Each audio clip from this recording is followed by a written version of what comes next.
Hi mga kamami! Hello mga kananay! Welcome sa ating channel. It's Mami Joyce, ang inyong kananay na kikay.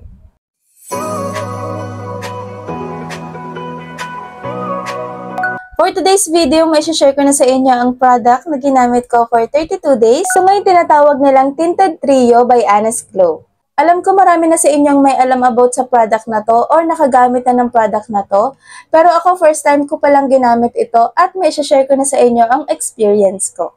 So disclaimer muna mga kamamiya, ito pong mga sinashare ko sa inyo today is based on my personal experience and honest review. Magkakaiba tayo ng skin type or skin problems, kaya magkakaiba rin yung result ng mga product na ginagamit natin sa atin. Nabot ng 32 days sa akin ng isang bottle ng serum mga kamami, pero yung sabon at sunscreen is meron pang natitira. So mag-start muna tayo dito sa Papaya Kojic Soap. Regarding sa amoy is amoy kojic talaga siya. Mabango naman siya at hindi naman masakit sa ilong. And yung packaging niya mga kamami magugustuhan nyo kasi ang ganda talaga ng packaging niya. Oh. Hindi siya basta-basta ma-imitate. 70 grams din ang isang ganito mga kamami na kasama dito sa set ng trio. Dito naman tayo sa serum. So mga kamami, umabot nga ng 32 days bago naubos ang isang serum na ganito. Ito nga yung 24K Gold Papaya Serum na merong hyaluronic acid, ceramide, and papaya extract. So, pwede to sa day and night kagaya ng sabon. 30 ml din ang isang ganito mga kamami. So, sa halagang 150, ganito na yung packaging niya, ba diba? Ang ganda-ganda, ang klase niya tingnan. Kulay gold talaga siya. Regarding naman sa amoy nito is amoy papaya talaga siya. Napakabango mga kamami pero hindi siya masakit sa ilong. Madulas siya sa skin tapos mabilis siyang ma-absorb. Dito naman tayo sa tinted sunscreen. Dito sa tatlong to, ito yung pinakagusto kong itry dahil mahilig po ako sa tinted sunscreen kasi I love makeup. So na na-try ko na to under makeup, ang ganda ng lapat niya. Hindi siya malagkit at hindi siya nakaka-oily ng skin. Nagustuhan ko din yung amoy mga kamami. Hindi ko lang masabi kung ano yung kaamoy niya. And ang kagandahan dito is may SPF 50 PA+++ siya. So protected talaga ang skin natin from sunlight. It has 50 grams of the product din. Ang ganda rin ng packaging niya. Tingnan nyo ang matte ng finish ng kanyang tube. Good job talaga sa Sir Dave pagdating sa mga packaging kasi talaga naman pinag-iisipan niyo yung packaging.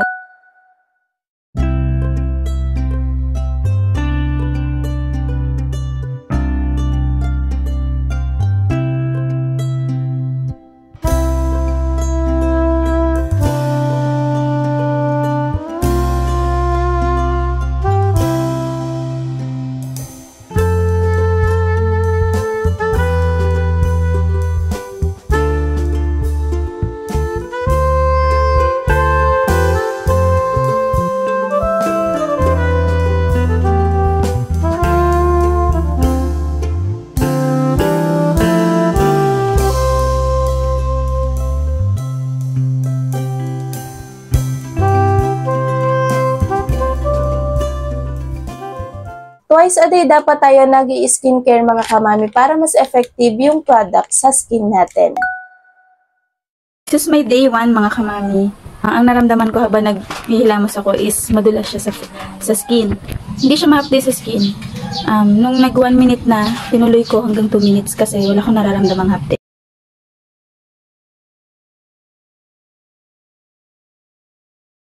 This is my day 3. May mga redness pero hindi yan mahapde. Dito yung part na mahapdi sa may gilid ng nose. So, lagi naman dyan yung unang mahapdi sa akin, pero hindi naman siya yung sobrang hapdi. Talagang may mga ganun tayong may experience kapag gumagamit tayo ng mga Kojic soap or ng mga skincare. Day 7 ko na mga kamami. So, napapansin nyo sa face ko ngayon mga kamami. May mga ilang natuyo na dito na pimples ko. Nung nakaraan pa, bago pa ako gumamit nito. Pero may mga bago mga kamami dito sa aking noo. And hindi ko na lang masabi kung alin ba dyan yung mga bagong tubo kasi ang dami na nila. And yung may mga nana dito sa part na to ng nakaraan. Ngayon, natutuyo na sila. Ito yung pimple ko na nakaraan bago pa ako gumamit nito is nandiyan na yan. Ngayon, natutuyo na rin siya. And yung iba dito medyo bago pa. Bagong tubo. Hindi ko alam kung kahapon o na isang araw tumubo. Ito yung bagong tubo. Kanina umaga pagising ko, tumubo to. Tapos meron siyang nana. Itan ko na ngayon mga kamami. And kanina pa ako tapos mag-skincare. Yan, tuyo na nga yung buho ko. Naligo na ako kanina. Hindi lang ako nakapag-film. Pero update ko kayo ngayon sa skin ko. And kung nakikita nyo yung cheeks ko dito mga kamami, ayan. So, mga spots na lang yan, mga pimple marks, red marks. Yung nasa noo ko is yung iba dyan gumaling na, yung mga bumps ko dyan. Yung mga active pimples ko lang ngayon is ito. Ayan. Tapos ito. And then ito. Tapos yun nandito. Yung pimples ko na nandito na nakaraan, kumpol sila dito. Tapos may mga nana. Ngayon magaling na rin sila mga kamami. Ayan. So, siguro ito medyo mas lumaki siya ngayon kasi lagi ko yung nasusuklay.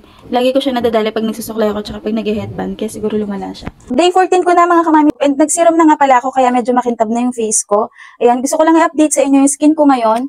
Ayan, tinubuan ako ng bagong pimples dito and dito. So, yung nakikita nyo dyan sa skin ko ngayon ay mga pimple marks na lang yan. Magaling na silang lahat. So, ito lang yung active pimple ko ngayon. Nakikita kong reason kung ba't ako tinubuan agad ng pimples sa paggamit ko nito is nagkaroon ako ng abnormal menstruation. So, 20 days pa dapat bago ako mag-mens. So, dumating agad siya kahapon. And hindi siya ganong kalakas. Kaya sinasabi ko rin sa inyo yung sitwasyon ko is, syempre, baka mamaya isisi natin sa product. So, meron sigurong mga multiple reason kung bakit tayo tinutubuan ng mga pimples. Hindi ko alam kung dahil ba dito sa product na to, or dahil dun sa abnormal menstruation ko. Kasi galing ako sa miscarriage and naraspa din ako mga kamami. Yung mga babaeng galing sa raspa is talagang abnormal pa yung menstruation, kagaya nung nangyayari sa akin ngayon. So, day 20 ko na sa paggamit nito mga kamami. At so far, hindi ako tinutubuan ng maraming pimples ngayon. Ayan, mga pimple marks na lang yan. Maliban lang dito sa isang tumubo sa akin ngayong day 20. Ayan, isang pimple lang yan mga kamami. Day 25 ko na mga kamami, may tumubo ulit sa akin isang pimple ngayong day 25 ko. Yes, tapos yung tumubo sa akin na nakaraan, isang pimple dito sa noo, magaling na siya mga kamami. Kagaya nung iba dyan na nakikita nyo, pimple marks na lang din yan. Day 32 ko na mga kamami, and may bagong tubo tayong pimples. Ayan, nandito. Dalawa yan sa baba, tapos isa dito sa may pagitan ng kilay. So mga kamami, hindi ako nakapag-film nung nakaraan, pero yung tumubo sa akin nung day 25 ko dito, ayan. Magaling na siya nung day 29. So, 4 days lang yung duration nung matuyo siya. And yung tumubo sa akin kahapon, nung day 31 ko, ito. Ngayon, parang natutuyo na siya. So, ang bilis, diba? Usually, 4 days ang duration ng mga pimples ko pag natutuyo sila. Mabilis naman silang matuyo. Ayun nga lang, dumaan ako sa purging stage na talagang dumami yung pimples ko dito sa noo. Kaya ngayon, ang dami kong pimple marks. Nagustuhan ko naman yung effect ng Honest Glow na to mga kamani. Yun nga lang, marami akong pimple marks, kaya gagamit pa ako ng ibang product ng Honest Glow, which is yung Rejuve nila. So, unang-una mga kamami, napaka-affordable na kasi 3 piraso na yan. 270 ko lang nabili and free shipping pa siya.